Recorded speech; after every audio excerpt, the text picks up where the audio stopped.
ಮೀನರಾಶಿಯವರು. ಈ ಮೀನರಾಶಿ ಅಧಿಪತಿ ಗ್ರಹ ಅಂದು ಗುರುಗ್ರಹ. ಈ ಮೀನರಾಶಿಯವರಿಗೆ ಪ್ರಮುಖವಾಗಿ ಲಗ್ನದಲ್ಲಿ ಶನಿಗ್ರಹ ಸ್ಥಿತನಾಗಿದ್ದಾನೆ. ಯಾವುದೇ ಕೆಲಸಗಳಾಗ್ತಾ ಇಲ್ಲ, ಮನೆಯಲ್ಲಿ ನೋಡಿದ್ರೆ ಸಮಸ್ಯೆಗಳು, ಅನಿರೀಕ್ಷಿತ ಖರ್ಚುಗಳು, ಮತ್ತು ಆಲ್ರೆಡಿ ಮೀನರಾಶಿಯವರು ಕೆಲವೊಬ್ಬರು ಬಿದ್ದು ಪೆಟ್ಟು ಮಾಡ್ಕೊಂಡಿರೋದು ಇದೆ, ಕಾಲಿಗೆ ಸಮಸ್ಯೆ ಆಗಿರುವಂಥದ್ದು, ಮತ್ತು ಆರೋಗ್ಯದಲ್ಲಿ ಕ್ರಮೇಣ ಹೆಚ್ಚಿಗೆ ಸಮಸ್ಯೆಗಳು ಪದೇ ಪದೇ ಆಗ್ತಾನೇ ಇದೆ. ಚತುರ್ಥ ಗುರು ಕೂಡ ಆರೋಗ್ಯಕ್ಕೆ ನಿಮಗೆ ತೊಂದರೆ ಕೊಡ್ತಾ ಇದ್ದಾನೆ. ವ್ಯಯಸ್ಥಾನದಲ್ಲಿ ರಾಹು ಇದ್ದಾನೆ, ಲಗ್ನದಲ್ಲೇ ಶನಿ ಇದ್ದಾನೆ. ಇಷ್ಟೆಲ್ಲ ಸಮಸ್ಯೆಗಳು ಇದ್ರೂ ಕೂಡ ನಿಮಗೆ ಮೇ ತಿಂಗಳು ಕಳೆದ ಮೇಲೆ ಜೂನ್ ತಿಂಗಳಿನ ಪಂಚಮ ಸ್ಥಾನಕ್ಕೆ ಗುರುಗ್ರಹ ಬರ್ತಾನೆ. ಆಗ ನಿಮಗೆ ಒಳ್ಳೆ ಆರೋಗ್ಯದಲ್ಲಿ ಸುಧಾರಣೆ ಆಗುವಂಥದ್ದು, ಎಲ್ಲ ರೀತಿ ಅನುಕೂಲ ಆಗುವಂಥ ಒಂದು ಶುಭ ಯೋಗಗಳಿದೆ.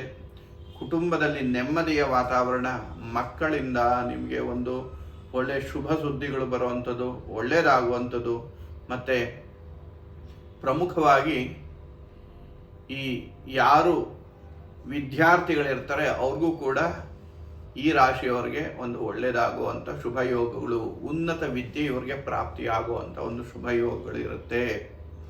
ಮತ್ತು ಜನ್ಮದ ಸುಕೃತದ ಪುಣ್ಯದ ಫಲವಾಗಿ ಇವರಿಗೆ ದೇವತಾ ಅನುಗ್ರಹದ ಫಲವಾಗಿ ಯಾವ ರೀತಿ ಒಂದು ಒಳ್ಳೆಯ ಹೆಸರನ್ನು, ಕೀರ್ತಿಯನ್ನು ಪಡಿಬೇಕಂತ ಇರ್ತಾರೆ, ಅದೆಲ್ಲ ಇವ್ರಿಗೆ ಪ್ರಾಪ್ತಿ ಆಗುತ್ತೆ.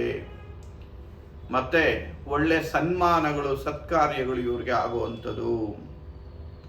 ಈ ರೀತಿ ಎಲ್ಲ ಶುಭದಾಯಕವಾದ ಶುಭ ಯೋಗಗಳು ಈ ವರ್ಷ ಪರ್ಯಂತವಾಗಿ ಮೀನರಾಶಿಯವ್ರಿಗಿರುತ್ತೆ. ಇಷ್ಟಾದರೂ ಕೂಡ ವೇದದಲ್ಲಿ ರಾಹುಗ್ರಹ ಇದ್ದಾನೆ, ಮತ್ತೆ ಅವನು ಪುನಃ ಲಗ್ನಕ್ಕೆ ಬರ್ತಾನೆ.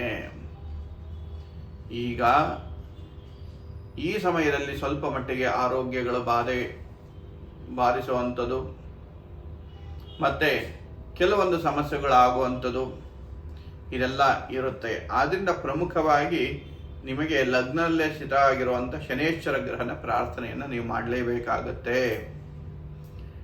ಮತ್ತು ಕಾಳಿಕಾದೇವಿಯ ಆರಾಧನೆಯನ್ನು ಮಾಡಬೇಕು.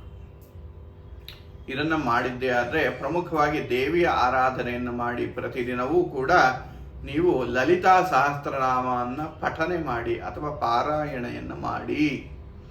ಇದನ್ನು ಮಾಡಿದ್ರೆ ನಿಮಗೆ ಏನೇನು ಸಮಸ್ಯೆ ಇದೆ ಅದೆಲ್ಲ ಕ್ರಮೇಣ ದೂರವಾಗ್ತಾ ಬರುತ್ತೆ. ಈ ರಾಶಿಯವರಿಗೆ ಪ್ರಮುಖವಾಗಿ ಹಳದಿ ಬಣ್ಣ ಆಗಿಬರುತ್ತೆ. ಮತ್ತು ಶುಭ ಸಂಖ್ಯೆ ಯಾವುದು ಅಂದರೆ 3ನೇ ಸಂಖ್ಯೆ 3 ಇದು ಆಗಿಬರುತ್ತೆ. ಮತ್ತು ಇವರಿಗೆ ಆಗಿಬರುವಂಥ ರತ್ನ, ಶುಭ ರತ್ನ ಯಾವುದು ಅಂದರೆ ಕನಕ ಪುಷ್ಪರಾಗ, ಇದು ತುಂಬ ಚೆನ್ನಾಗಿ ಆಗಿಬರುತ್ತೆ. ನಾನು ಪೂರ್ವದಲ್ಲೇ ಹೇಳಿದಂತೆ ದೇವಿಯ ಆರಾಧನೆಯನ್ನು ಮಾಡಿ, ಮತ್ತು ದೇವಿಯ ದೇವಸ್ಥಾನಕ್ಕೆ ಹೋಗಿ ನೀವು ಪ್ರಾರ್ಥನೆ ಮಾಡಿ, ಅಲ್ಲಿ ಕುಂಕುಮಾರ್ಚನೆಯನ್ನು ಮಾಡಿಸಿ. ಪ್ರಮುಖವಾಗಿ ಅಮ್ಮನವರಿಗೆ ಕುಂಕುಮಾರ್ಚನೆಯನ್ನು ಮಾಡಿ, ಮತ್ತು ಕನ್ಯಾ ಮುತ್ತೈದೆಯವರು, ಚಿಕ್ಕ ಮಕ್ಕಳು ಏನಿರ್ತಾರೆ ಅವರಿಗೆ ಒಂದು 9 ಜನಕ್ಕೆ ನೀವು ಮಂಗಳ ದ್ರವ್ಯವನ್ನು ನೀಡುವಂಥದ್ದು. ಇದನ್ನು ಸತತವಾಗಿ 9 ವಾರಗಳು ನೀವು ಮಾಡಿದ್ದೇ ಆದರೆ, 9 ಶುಕ್ರವಾರಗಳು ಅಥವಾ 9 ಮಂಗಳವಾರ ನೀವು ಮಾಡಿದ್ದೇ ಆದರೆ ನಿಮ್ಮ ಸಮಸ್ಯೆಗಳೆಲ್ಲ ದೂರವಾಗುತ್ತೆ. ಆ ದೇವರ ಅನುಗ್ರಹಕ್ಕೆ ನೀವು ಪಾತ್ರರಾಗ್ತೀರಾ. ಧನ್ಯವಾದಗಳು.